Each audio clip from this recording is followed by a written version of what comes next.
تجد من دونه ملتحدا واصبر نفسك مع الذين يدعون ربهم بالغداة والعشي يريدون وجهه ولا تعد عيناك عنهم تريد زينة الحياة الدنيا ولا تطع من أغفلنا قلبه عن ذكرنا واتبع هواه وكان أمره فرطا وقل الحق من ربكم فمن شاء فليؤمن ومن شاء فليكفر إنا أعتدنا للظالمين نارا أحاط بهم سرادقها وإن يستغيثوا يغاثوا بماء كالمهل يشوي الوجوه بئس الشراب وساءت مرتفقا إن الذين آمنوا وعملوا الصالحات إنا لا نضيع أجر من أحسن عملا أولئك لهم جنات عدن تجري من تحتهم الأنهار يحلون فيها من أساور من ذهب ويلبسون ثيابا خضرا من سندس واستبرق متكئين فيها على الأرائك نعم الثواب وحسنت مرتفقا واضرب لهم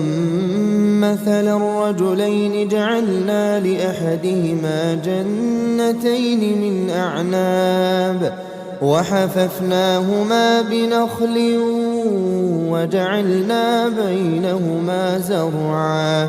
كلتا الجنتين آتت أكلها ولم تظلم منه شيئا وفجرنا خلالهما نهرا وكان له ثمر فقال لصاحبه وهو يحاوره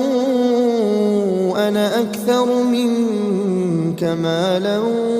وأعز نفرا ودخل جنته وهو ظالم لنفسه قال ما أظن أن تبيد هذه أبدا وما أظن الساعة قائمة ولئن رددت إلى ربي لأجدن خيرا منها منقلبا قال له صاحبه وهو يحاوره أكفرت بالذي خلقك من تراب ثم من نطفة ثم سواك رجلا لكن هو الله ربي ولا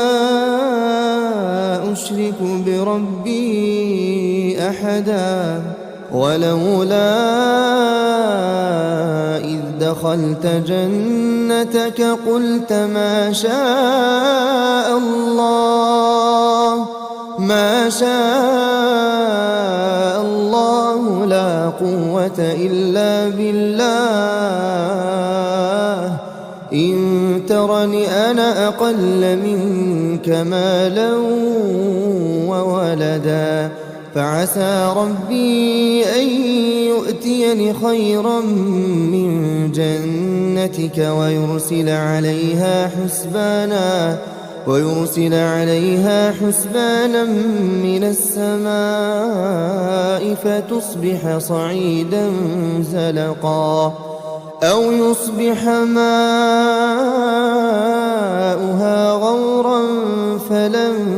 تستطيع له طلبا وأحيط بثمره فأصبح يقلب كفيه على ما أنفق فيها وهي خاوية على عروشها ويقول يا ليتني لم أشرك بربي أحدا ولم تكن له فئة ينصرونه من دون الله وما كان منتصرا هنالك الولاية لله الحق هو خير ثوابا وخير عقبا واضرب لهم مثل الحياة الدنيا كماء إن أنزلناه من السماء فاختلط به نبات الأرض فأصبح هشيما تذروه الرياح وكان الله على كل شيء مقتدرا المال والبنون زينة الحياة الدنيا والباقيات الصالحات خير عند ربك